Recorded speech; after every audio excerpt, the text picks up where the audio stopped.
Overcast and cooling off at Charlotte Motor Speedway as the NASCAR Sprint Cup Series teams get ready to come back out onto this fast mile-and-a-half for their final practice to get set for Saturday night's Bank of America 500. You see the cars all being loaded up with their drivers. They'll be rolling out of the garage area shortly for a final run on this racetrack. Regan Smith's getting ready to climb into his race car.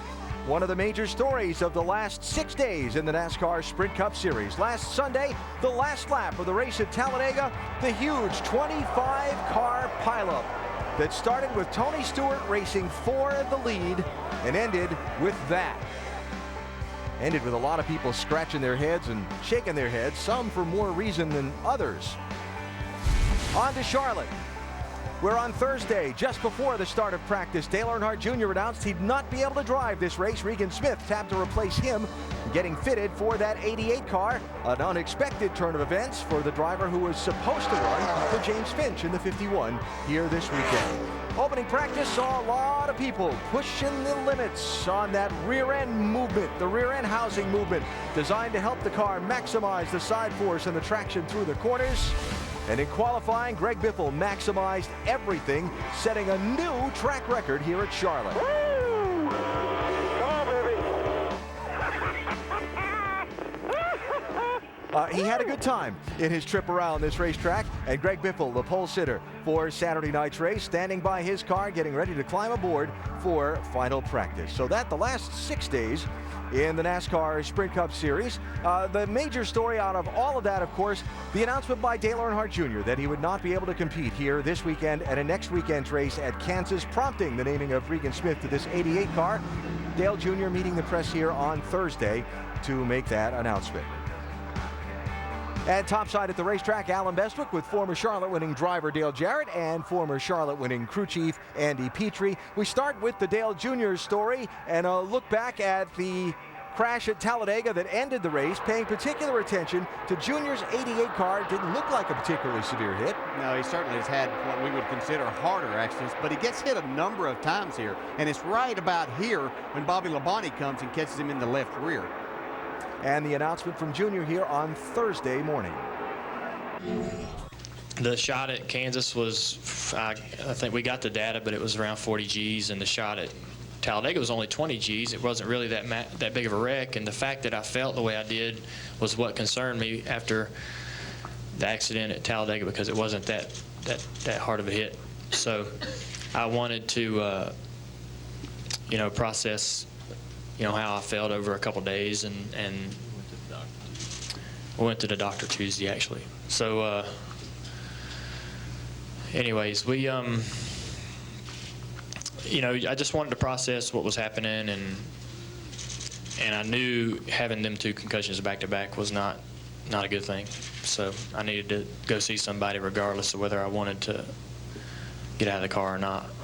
So just for my own well-being, I couldn't, if I didn't need to go out and get in a race car and go get hit again, I needed somebody to tell me that, because I was going to have a hard time making that decision for myself, because I feel perfectly fine, but I don't want to keep getting hit in the head. And of course, anytime you strap into a race car at 190 plus miles an hour, like they'll be doing here in Charlotte in just a couple of minutes, the object to hit something hard certainly exists. The announcement by Dale Jr. 30 hours ago that he'd step out of the race car has set off a huge industry-wide discussion over a driver's responsibility and NASCAR's responsibility in an injury situation like this.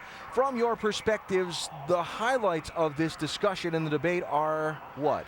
Well, I think the biggest thing is the athlete himself having the guts to admit that he has a problem and seek help, and what is the right thing to do. And as many of you may know, once you have a concussion, you're more apt to have another in these type situations.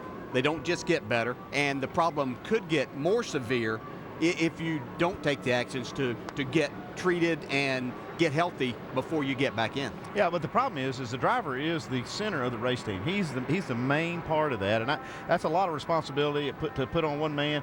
He has to make those decisions for himself, but he also he's thinking about the race team. He thinks about they made the chase. They had a chance to win the championship. And that was a pretty big decision to make. It was the right one. but I understand why it's a tough one for a lot of these drivers to do. And many people talking about all the steps in the process of a driver's medical clearance to race and a driver's responsibility to himself and to his sponsors and the other competitors and so on that this whole issue has brought about. Rick Hendrick certainly a big part of those discussions. He's standing by with Dr. Jerry Punch. Absolutely, Alan. And Rick, if there was ever any second guessing after you made the decision, almost everyone in the garage area applauding what you and Dale Jr. have done, pulling him out of the car to protect him. Your thoughts? Well, you know, it's Jerry, you just don't want to take a chance on having another accident. And when Dr. Petty explained, you know, what could happen with another impact, and we just need to let him rest and have quiet time, let it heal, and you know, to try to ruin everything we've worked so hard for this year. He and Stevie have done a great job, but his health and the health of all of our drivers are more important than any race or any season. So, you know, give him 10 days and he'll be back, and you know, we won't have to worry about it. But it just was, you know, it was a decision.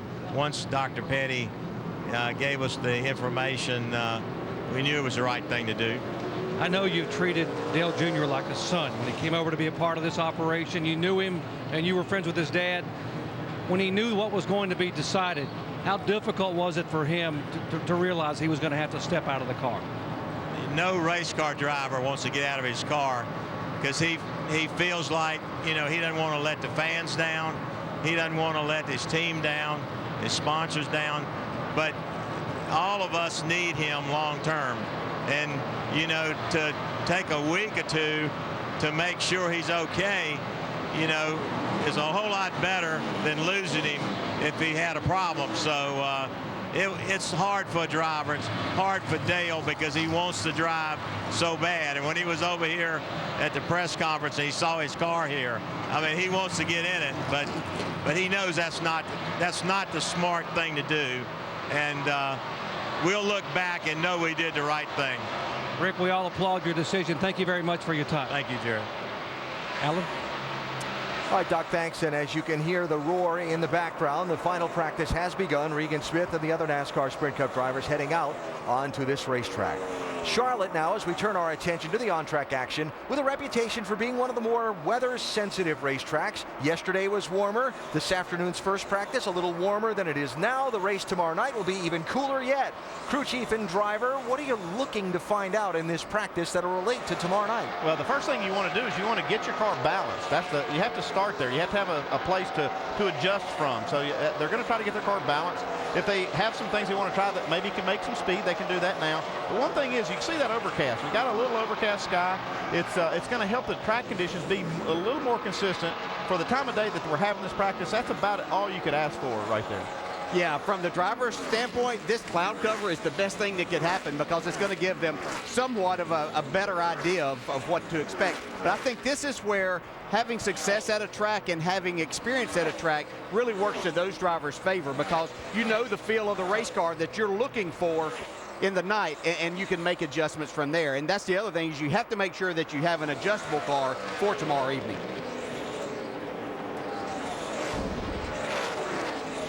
Denny Hamlin in the 11 car, a little bit late getting going in the first practice session. They missed about 20 minutes of that opening practice.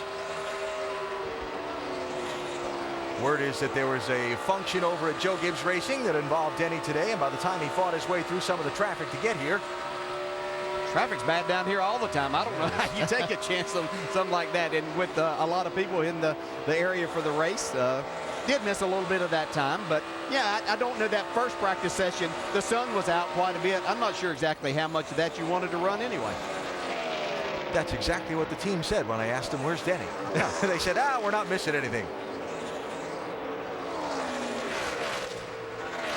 Well, Denny with a good starting spot for Saturday night's race, starting in 9th and finished second here in the Coca-Cola 600 on Memorial Weekend.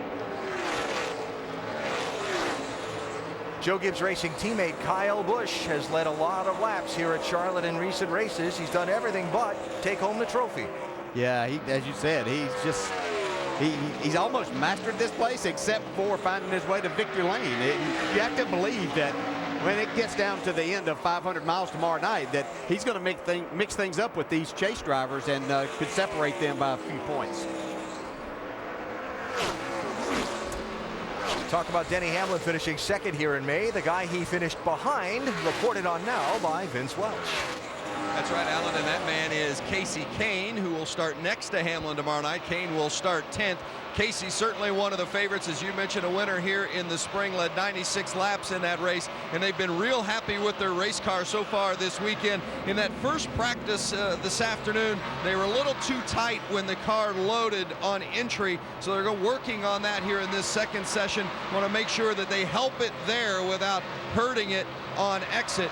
Starting this session in scuffs, as most of the teams are, still have a set of stickers for a little bit later in the practice, but Casey Kane has been fast all weekend, and when you talk to other teams in the garage, the 5 is often one of them first mentioned when you talk about favorites on Saturday night. Yeah, he's one of my favorites too, Vince, but they only ran 2 laps on that opening run right there. I just wonder what they're working on. Must have found something there they didn't like, so want to get right on it. Certainly not playing Angry Birds there. Keeping track of the times of some of the others that are on the racetrack. Brad Keselowski leading the NASCAR Sprint Cup Championship fight coming into Saturday night's race. And this driver of the Blue Deuce is going to have to come from mid-pack on the starting grid tomorrow night, Doc. Exactly, 14-point lead by virtue of the 2 wins and 4 chase races. But as you just said, Alan, he starts 20th in the field, and now this practice session, as you heard Vince say a moment ago, is the most critical session of the weekend for these Sprint Cup guys. That's Paul Wolf on the roof of the hauler here in the garage here. I spoke to Paul a moment ago. I also spoke to Brad, and he said what their plan is to go out in this session and make long runs, 20, 25 laps. That's about half of a fuel run. They want to see what's going to happen with the racetrack, what's going to happen with the balance of the car. They know as it gets cooler, and now it's as cool as it'll be in terms of the start tomorrow night, the front of the car will gain grip more than the back of the car, which means the car will free up as the speeds go up. So they're wanting to take a look at the car and be able to see what they've got, but also, and listen to this, guys, maybe not show their hand as they didn't in Chicago until they absolutely had to. I never had any problems doing that. I was always doing everything I could do. But one thing he's talking, what's happening is a lot of these teams have developed their chassis and in effect their bodies, because of what they're doing with the chassis, to a different level, and they want to know now what's it going to do on this track. As they start doing that, they need to have more data, and I think making that long run makes a lot of sense. You know, one thing I'm watching Brad do in this 2 car is that he's moving around on the racetrack a lot. Starting back where he is, that air is going to be pretty dirty for a while. So he's trying to run at some places that maybe some others won't be, just like here in 3 and 4, up in the 2nd, possibly even the 3rd lane, to make some passes to get his way to the front. That basic racing philosophy, if you're going to pass them, you got to run with it or not. That's right.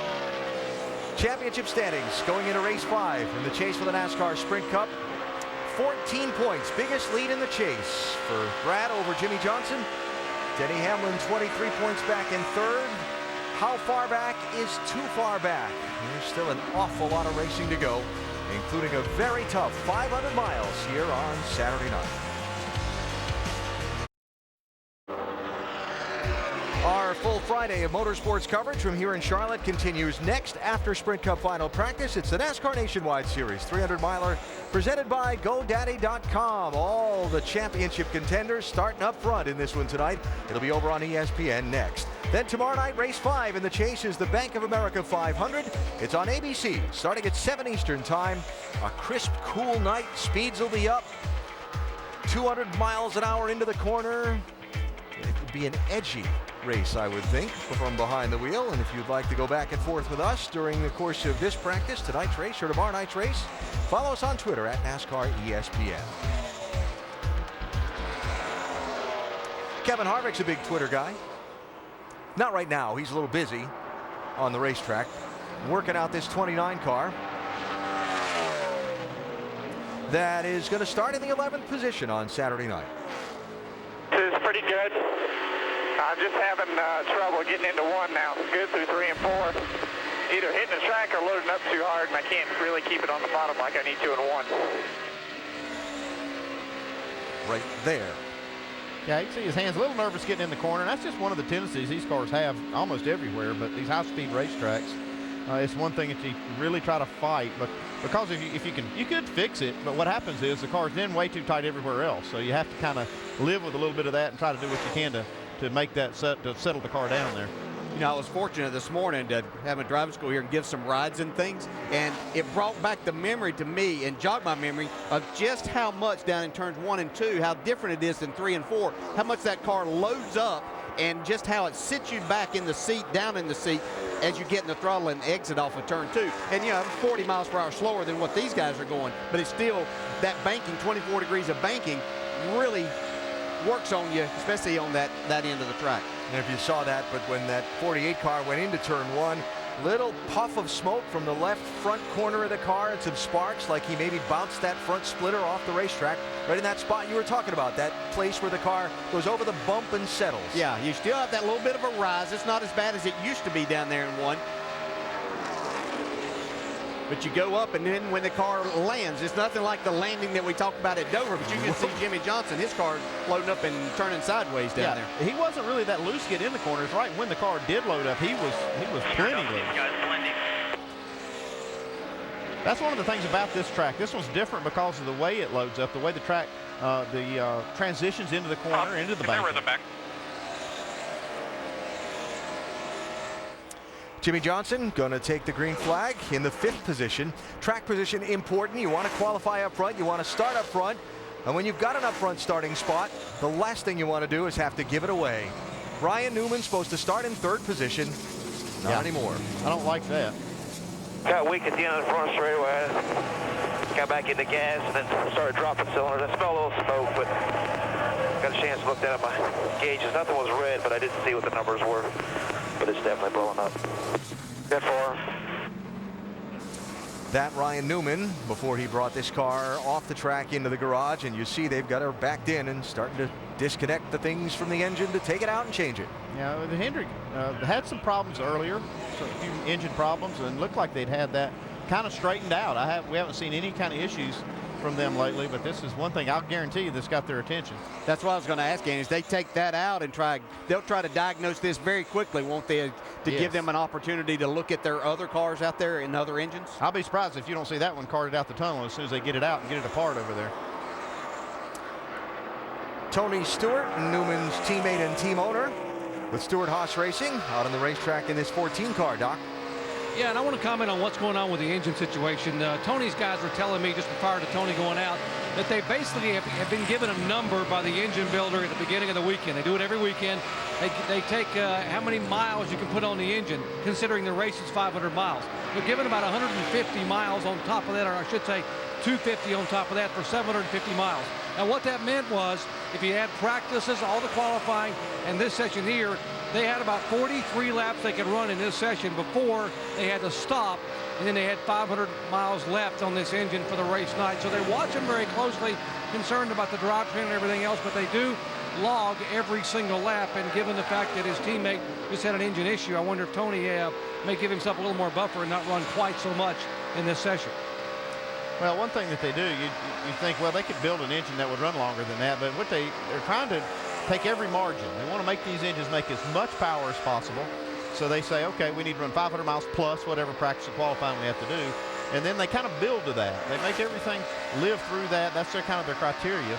And what happened with Ryan Newman obviously is way before that. So they're going to have to find out what that is. What I love about the night races, but when it's twilight like this practice and you can still see the driver, like Tony's got the clear shield on, watch the eyes.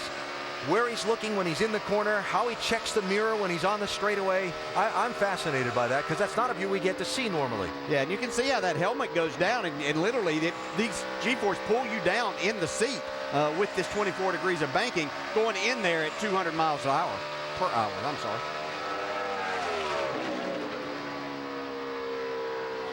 Looking way ahead around that corner. Doc? Yeah, guys, I want to ask DJ and Andy to see if they can decipher what Tony just said a moment ago. As he watched him on the racetrack, he said, guys, I started out free, and now I'm a little bit tight. He said, but guys, I lack compression in both ends. Andy, DJ, explain it to us.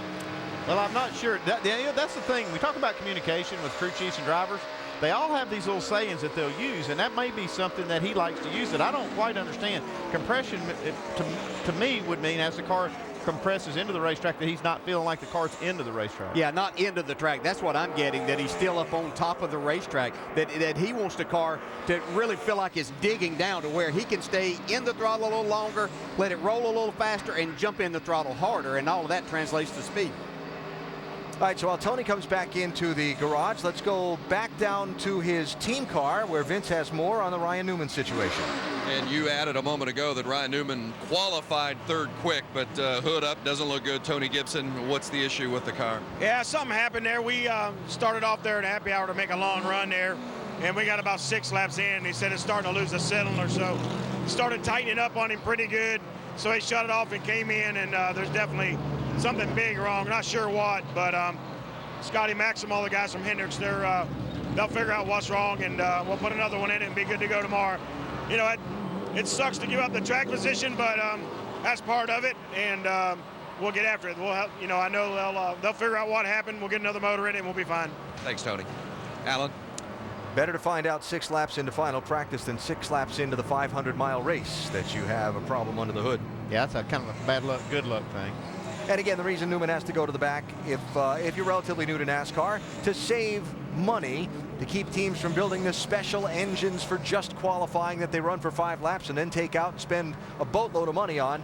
There is a 1 engine per weekend rule, so the engine that you practice and qualify you must race with, and if you change it during the weekend, you've got to give up your starting position. And in Newman's case, that means going from 3rd to 43rd. And there has to be something wrong with the engine. NASCAR will take that engine out and make them disassemble it to a certain degree to see if there is something wrong with it. They don't let people just change engines because they want to. There has to be something wrong with it.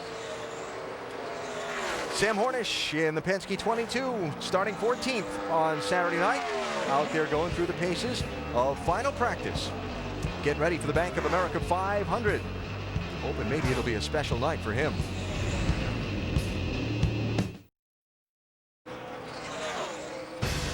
Tomorrow, the Red River Rivalry is on ABC as David Ash leads the Longhorns into the Cotton Bowl in need of a big win. They face a stiff test against Landry Jones and the number 13 ranked Sooners. College football presented by Buffalo Wild Wings, number 15 Texas and number 13 Oklahoma. Tomorrow at noon Eastern, 9 Pacific on ABC.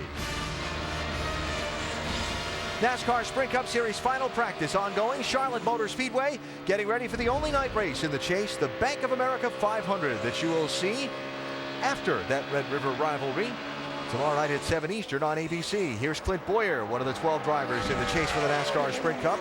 Got a great starting spot for the race, 4th position outside row 2. Now, 1.5-mile tracks have not been Boyer's forte in his NASCAR Sprint Cup career, yet 4 of the last 6 races are going to be on the 1.5-mile tracks. If he's going to win the championship, he's got to get it done on these big high-speed speedways. Well, one thing, this particular team has a good package for intermediate racetracks, so that's something he can draw from. Mark Martin, his teammate's been really fast. The first practice, in all of the long runs, he was the best car, and he's actually up there. He's 3rd quickest in this practice and the fastest lap, and he leads the 5-lap average. Yeah, I like that idea. Mark's there. Mark Truex has been really good, another teammate. But I like his crew chief, Brian Patty, getting Clint acclimated to these and working in there, because Brian Patty seems to really come up with good shock packages and makes all of that work. If you can remember back when he was with Montoya, I know a lot of things have changed, but Clint Boyer is very capable on these tracks. But as you said, Alan, with 4 of the last 6 being there, then he's going to have to perform and do it at a high level. They can't really be finishing outside the top 10 any.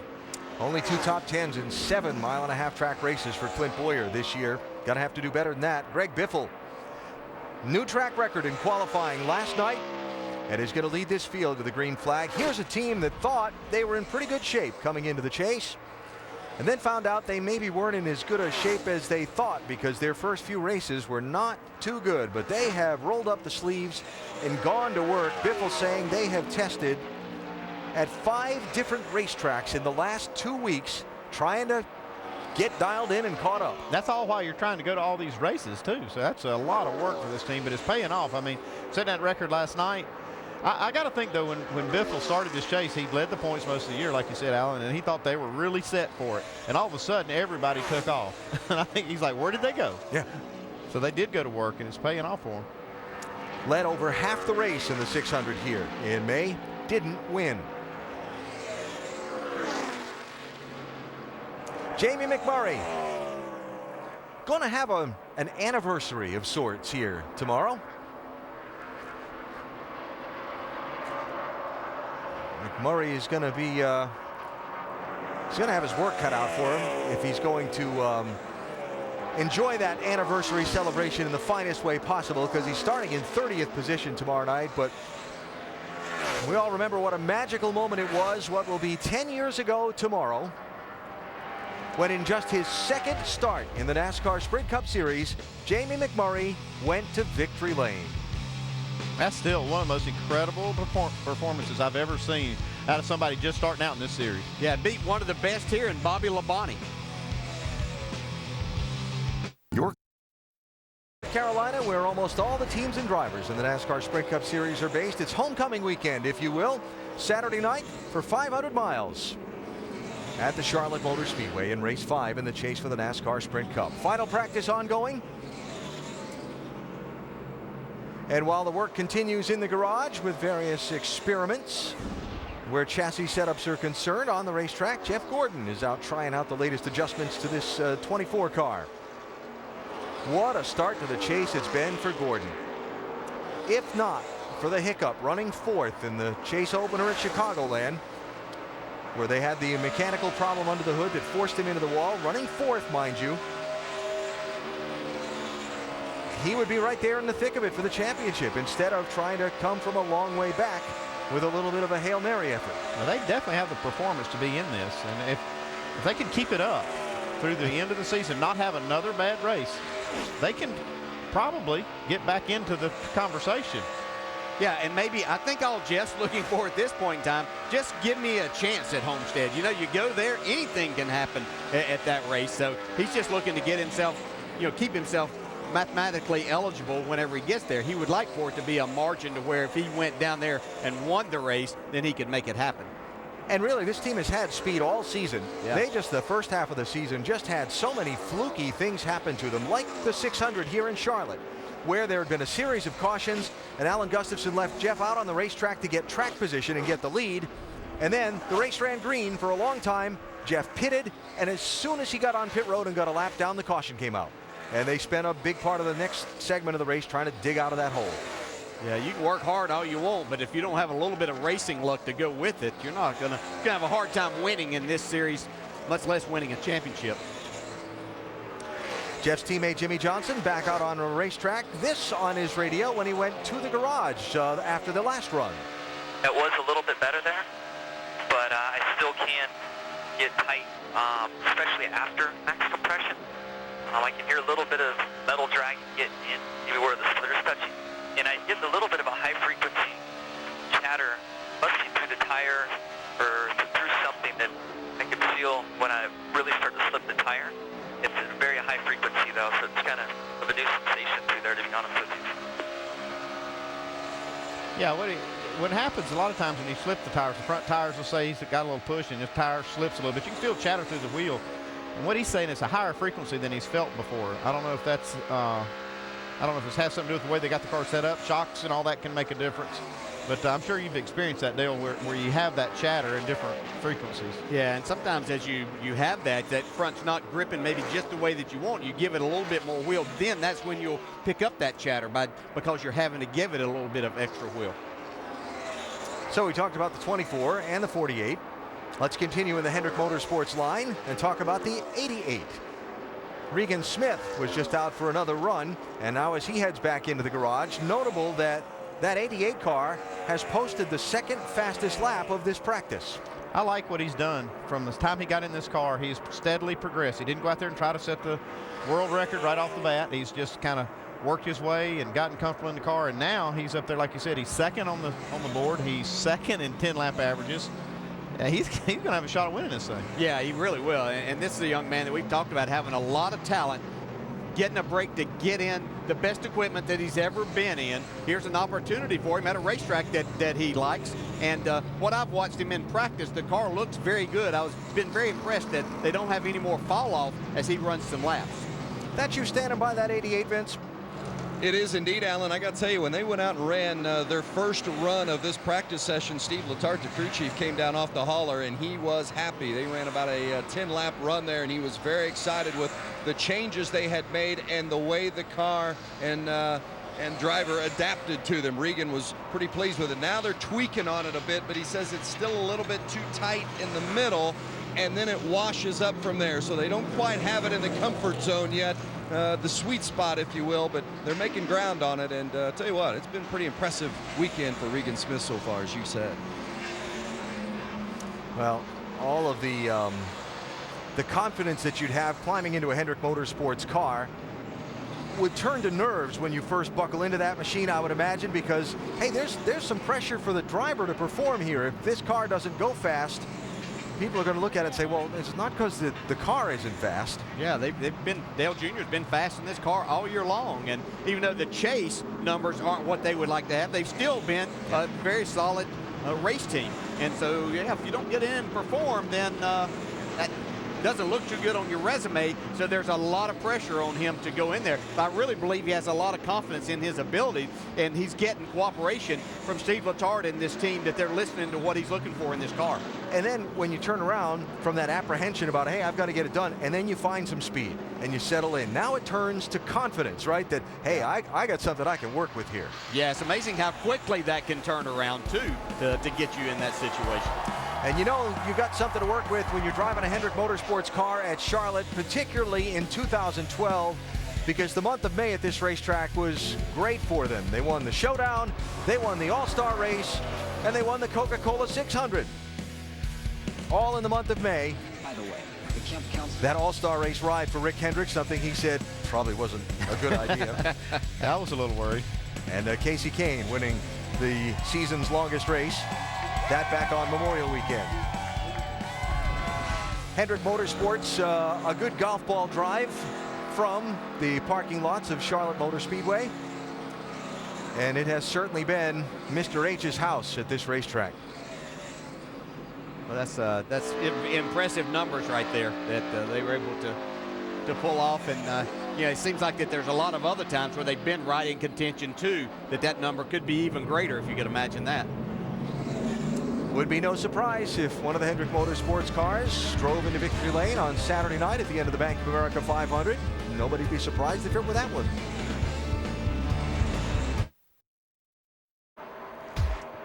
NASCAR Sprint Cup Series final practice ongoing here at Charlotte, to be followed by the NASCAR Nationwide Series race tonight. 300 miles presented by GoDaddy.com. It's over on ESPN coming up next. Then tomorrow night, race 5 in the chase, the Bank of America 500.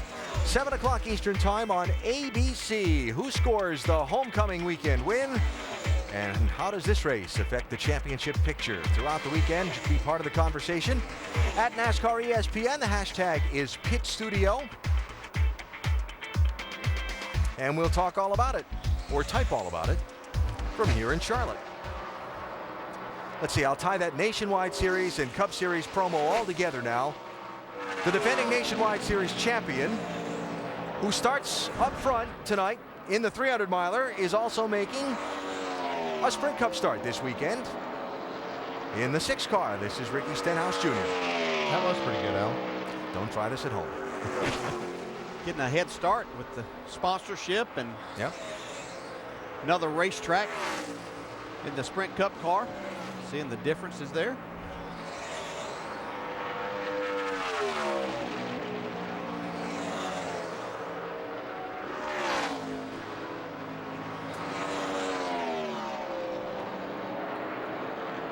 Check out the numbers for the rare double-duty weekends for Ricky Stenhouse Jr. Only going to make his 4th Sprint Cup start tonight.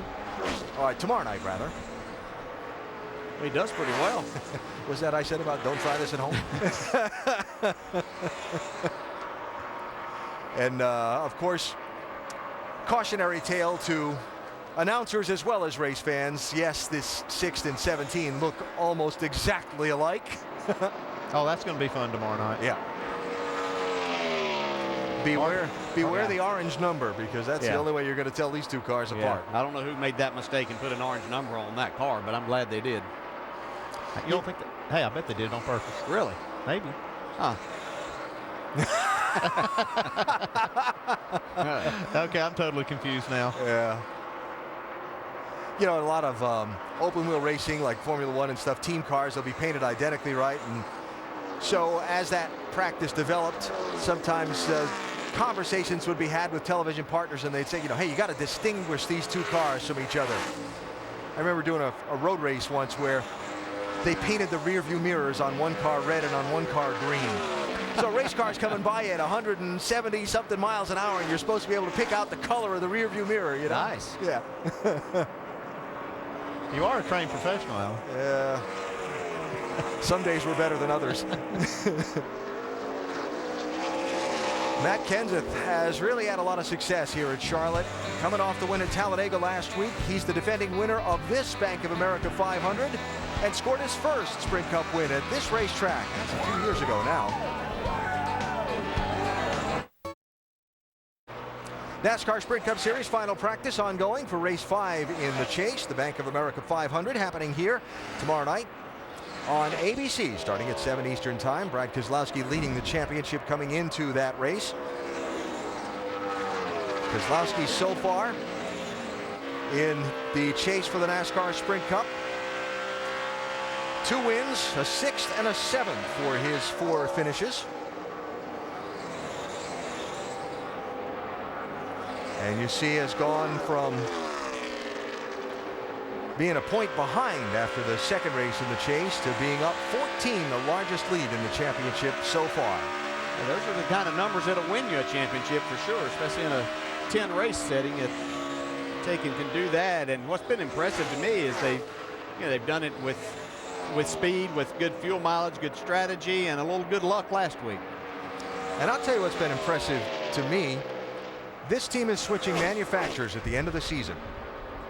And a lot of times what will happen in that situation is you'll stop investing in new inventory because you've got of the current model, because you have to build all new race cars of the other model for next season. But this team continues to roll out new cars, and an engine shop that really doesn't know its future beyond these next 6 weeks continues to crank out horsepower and chase a championship. Yeah, I know. That's one thing I've talked to the team about a little bit is about the engines in particular. They've really kind of got all their stock built up for the rest of the year, and they've got a really good package, obviously, because you can see how good this car runs. But that Dodge, it has something that these other makes don't have as far as fuel mileage. I really believe that some of the advantage they have there is just kind of in the architecture of that Dodge engine. It's kind of ironic that that's going to be going away for them, but it's really a good tool to have in your toolbox, along with a fast race car, right, Doc? Oh, absolutely, Andy. You know, you talked about the Dodge engine and how it was put together. You know, one of the advantages they do have when you talk to some of the folks here in the 2 team is they have 4 or 5 different mapping options. Mapping is how they computerize, how they map the electronic fuel injection, and they actually can save fuel and not sap very much horsepower, which is what allowed them to win the race at Dover, Delaware. They still were able to hang up there and get maximum fuel mileage. So imagine that. You got an engine builder, a manufacturer going away, and these guys still working very, very hard on an engine that seems to be able to get better horsepower and much better fuel mileage than any others in what may give them a championship down the stretch. I don't know the perfect combination from a driver's standpoint, but that's getting pretty close to what I would like to have. Yeah, when we talk about mapping, it's the way they can tune these electronic fuel injection systems. They can make it do a lot of things. I mean, almost infinite number of things that you can change in there, and the way you can make make the fuel and the power, time, and all kinds of things. And that is a big part of that, of why they get good fuel mileage. They've got really good mapping. But they also, the reason I say that's in the architecture of the engine is their Nationwide Series cars also get really good gas mileage, and they don't have fuel injection. You know, I think the other thing that helps them is they have good handling race cars, and it allows Brad Keselowski to drive these cars without using a ton of brake, and so that way they're carrying speed and not having to slow the car down and get it back up to speed by using just the throttle all the time. So I think that helps. May have a rather shocking situation developing for Martin Truex Jr. Hey, Martin, that right rear shock was bound up just like we had in Atlanta. So we're putting a different one on him. Okay, makes me feel a little better. Yeah, doesn't make me feel real good about it, because that's the right rear shock we run just about every intermediate to figure out what's causing it to do it, you know. Yeah, it makes me wonder what they're doing too. It's something evidently to do with the kind of shock valving they have that's seizing up inside there, I guess, the way it sounded to me. So Truex and his crew chief Chad Johnston trying to figure that out and get that 56 car back out and sort it out. Yeah, one reason that Martin said he was glad to know that is because they had something goofy going on, and he's glad that they found a smoking gun there, what was causing it. Yeah. And the red shirt moving left, team owner Michael Waltrip also checking in on his group. Oh, he'll fix it. See what's going on there. How about it, Vince? I had a conversation with Chad Johnson, the crew chief, before practice today. They were really happy with their car from that first practice this afternoon and hoping that they were going to be able to just tweak on it here. And he said it's something because this isn't one of Martin's favorite places. Not a track he typically has good results and likes, but he was pretty happy. He said, so I feel like we've made some pretty big strides so far today. Not going quite as well in this session as you just heard him document in regards to that shock. Yeah, it's a tough racetrack. You know, we talk about this all the time, of the difficulty of this. You'll hear a lot of drivers, especially the ones that haven't had much success, talk about that it's not one of their favorite places, but it's just so difficult. And the two ends, even though they may look similar, drive very, very different. And we talk about all these mile-and-a-half tracks. This does, to me, drive totally different than any of the other mile-and-a-half tracks. So there's a lot that goes into it. That's why drivers appreciate when they are able to get that trophy here. You know that you've done your work as a driver. Michael Waltrip almost got a trophy at Talladega last Sunday in that 55 car, push into the front with Casey Mears when Tony Stewart moved down to block. This week back to Mark Martin aboard this car, and he appears to have a pretty fast Toyota. Yeah. If you know, that 55 car was headed to the front, he could have won that thing if it hadn't been in that big wreck. So Mark Martin making his 850th NASCAR Sprint Cup Series start tomorrow night. Tony wishes he'd have done that the other day when that 55 car was coming at him. Yeah. Well, he learned from it. So for perspective, Mark Martin's been doing this a little while. There are 14 drivers in the field, not even born yet, when Mark Martin made his Sprint Cup Series debut. Wow.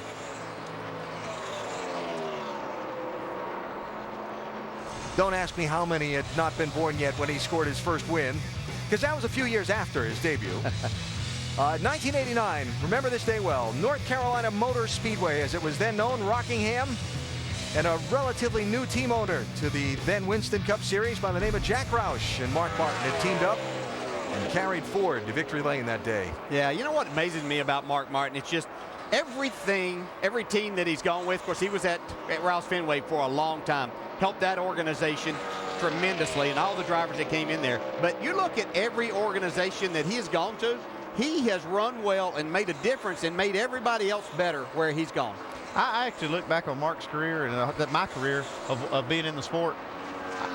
He's always, I've said this before, he's always set the standard for speed. I think he's probably the fastest driver that I think I have ever seen run these cars. And now it takes more than being fast to win championships, win races and all that. He's done everything but win a championship. But to me, he's the fastest race car driver that I've ever seen. Fastest 5-lap average in this final practice. See what I mean? The 5.5.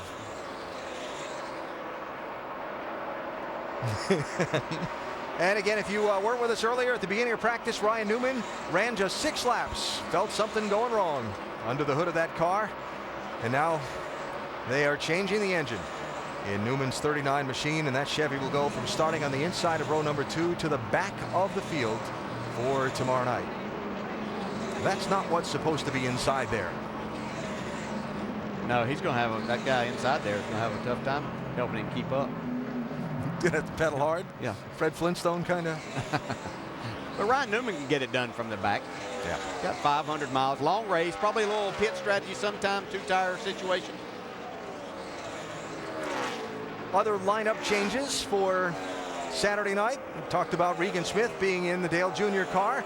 Regan displaced from this 78 when the team signed Kurt Busch for next season and then decided to get a head start on 2013 with the final 6 races of this year. So Kurt behind the wheel of this car for the first time this weekend. I see a few sparks flying out of that car. Dragging a little something.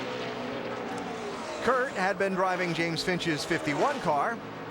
So when he went to the 78, Regan Smith was going to drive the 51 this weekend, but when Rick Hendrick called and said, I need Regan for the 88, James Finch got A.J. Allmendinger and put him aboard the 51 car for this weekend.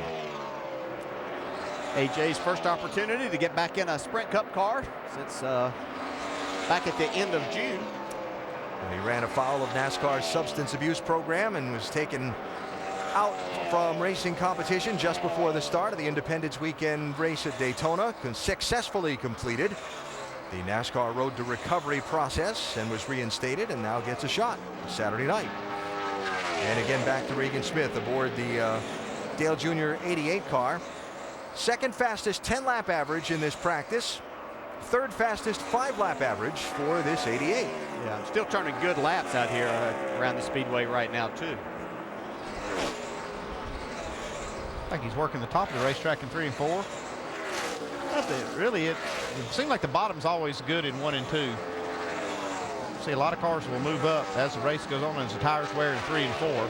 You'll see it some in 1 and 2, but yeah, not I've as actually much. seen a few more, and imagine this Kasey Kahne being one of those that I've watched down there in 1 and 2 be up high.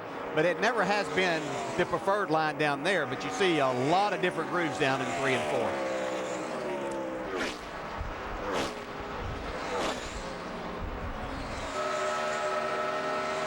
Andy's pick for Saturday night's win.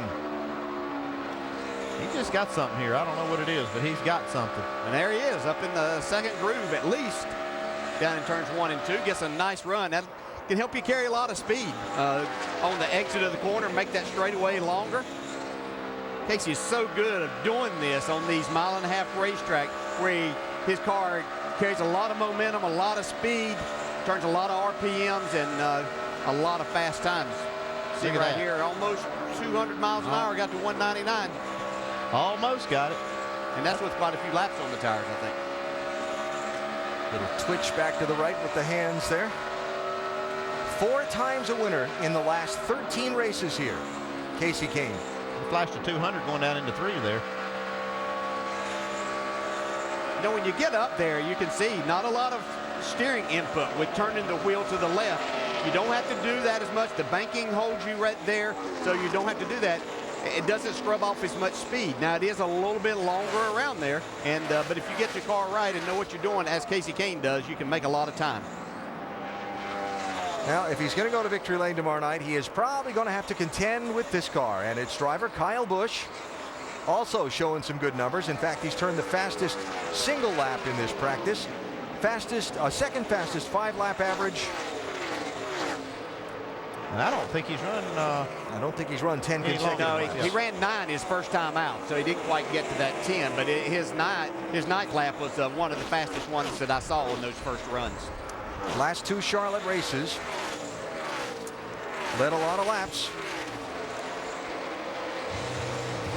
Didn't win.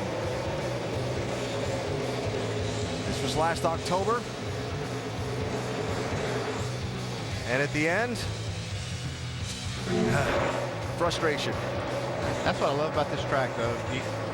At the end of the night, it's usually somebody new that shows up. The track changes a lot as it goes on, and sometimes that guy that leads the first 2-3 quarters of the race, he's not the guy to beat at the end. So in this Bank of America 500, the last 2 years, Kyle Busch leading the most laps, finishing second. 6 Nationwide Series wins at this track. 4 Camping World Truck Series wins at this racetrack. And a lot of second place finishes in the Sprint Cup Series. Vince, they'd like to change that. Well, they sure would, and you were talking about leading the most laps but not winning. 4 times he's done that this year and has not yet crossed into victory lane on any of those 4 races. Maybe this is the race they can get it done. You know, they've been running very fast laps, and they've been running with a consistent race car on old tires. So they feel like they've got the car pretty good, and they're doing that on old tires. If they bolt on some fresh rubber, they might be real good, and that might be bad news for everybody else who might end up trying to chase them tomorrow night. Kyle Busch starting in 8th position on Saturday night. He has come in here with some confidence, too. They actually had some good luck at the end of that race last weekend. Yeah. They haven't had much of that on their side. That's for sure. Denny Hamlin, our ESPN in-race reporter for Saturday night's race, got himself a good starting spot, 9th position, and he's out there working on this car to try and get it tuned up. Really tight in the center, really tight. Does it feel like it's on the splitter there tight? I don't feel it, but something's got to be wrong. I mean, keep running, but I'm just going to waste my time, waste the motor, waste everything. Yeah, that's really hard to distinguish sometimes. We're talking about how fast you're entering these corners, and you get loaded up there. You're just not sure, because all it takes is just a little bit of that splitter hitting the racetrack, and you lose the front end. But it could just be a situation that they are not setting down on the bump stops quite right. Got a fair amount of steering wheel input. What happened to the grill that get knocked out? 10-4, a big piece of debris knocked the grill in. Well, there's maybe one of his problems.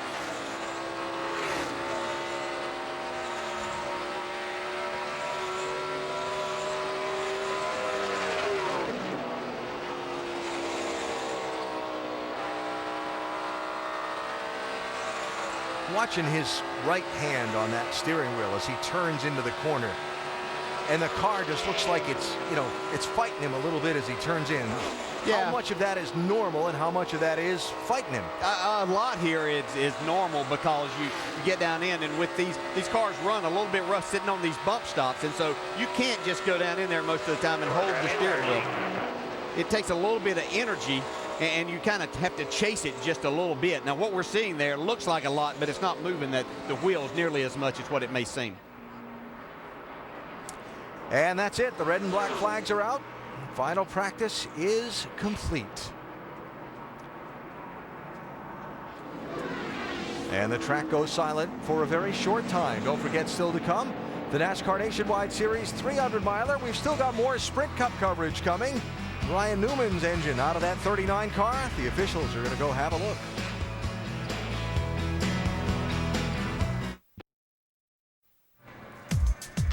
Already getting the pre-race stage in position, and the trucks for the driver ride-arounds after introductions for the NASCAR Nationwide Series race. Our telecast tonight presented by GoDaddy.com. Coming up next over on ESPN at the top of the hour, right after we finish up with our Sprint Cup final practice coverage.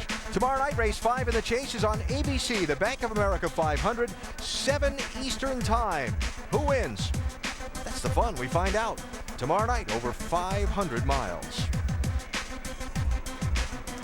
So the teams now get to go back and have that debrief conversation, go back over the changes that they made, discuss where they're at. Some of the drivers competing in tonight's nationwide race don't have that luxury to hang around for long. They've got to get out to the stage and get ready for introductions and shortly climb aboard their Nationwide Series cars for the 300 miles here tonight. Those cars already being rolled out onto the grid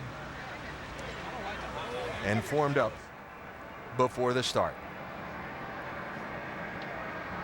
Should be a good one too. A lot of the championship guys all at the front of the starting grid.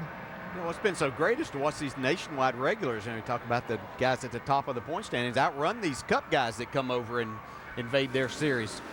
Could happen again tonight. Wouldn't you love to have one of those things where we could just put captions in over people's head and have fun with a picture like that? Yeah, they don't look as happy as I'd want. I was going to say, I could give the one for the driver is, what are you going to do to this thing to help me?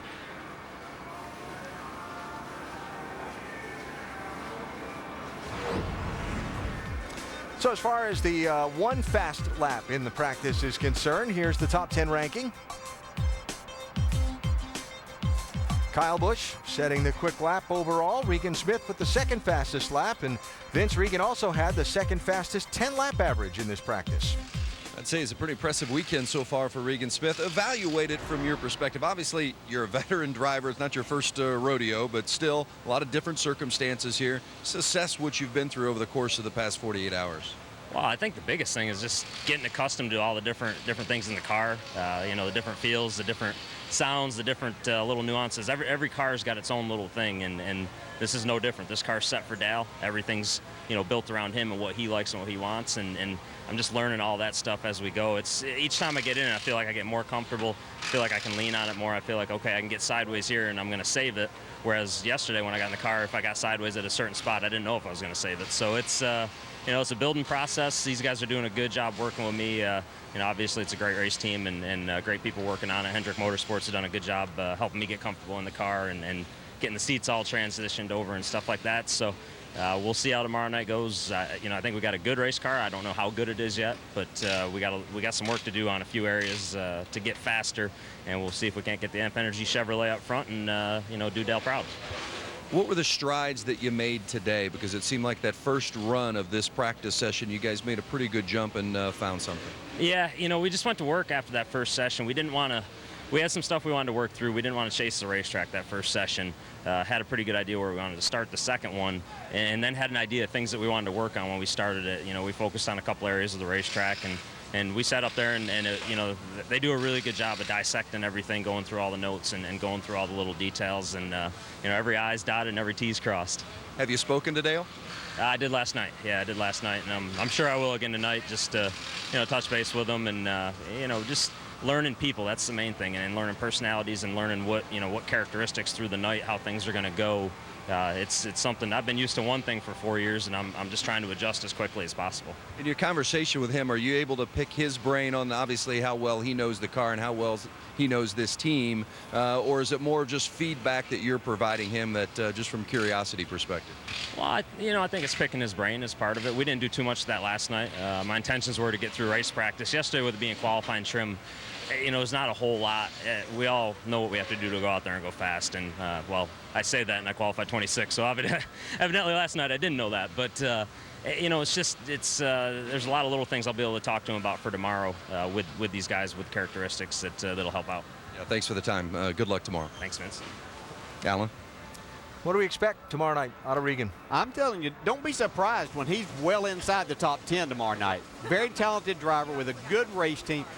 Very impressive how he's gone about these 2 days with such short notice of all of this. It's obvious to me that Hendrick has picked the right guy to do this. I mean, he's done such a good job, very methodical. Like you said, not getting in trouble. When he felt some weird things, he wasn't taking the car too far, and then once he gets more confidence, boy, he sure has moved up the board.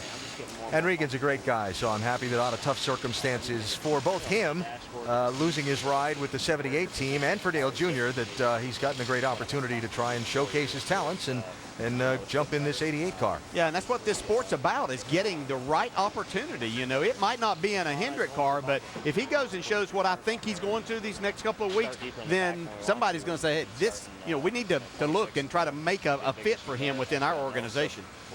So Regan Smith has got some work to do at the start of tomorrow night's race. He's going to be back 26th on the grid. I think I heard him in the background say we've got some work to do at the start. He does indeed. And we look ahead now to the Bank of America 500. That comes up on ABC tomorrow night starting at 7 Eastern time, and he's still liking Kasey Kahne for that one. Yeah, I sure do. I thought that coming in, and he hasn't disappointed me so far. Yeah, I think Kyle Busch may kind of upset the chasers in what they want to do in accomplishing trying to get maximum points. I believe he wins this race.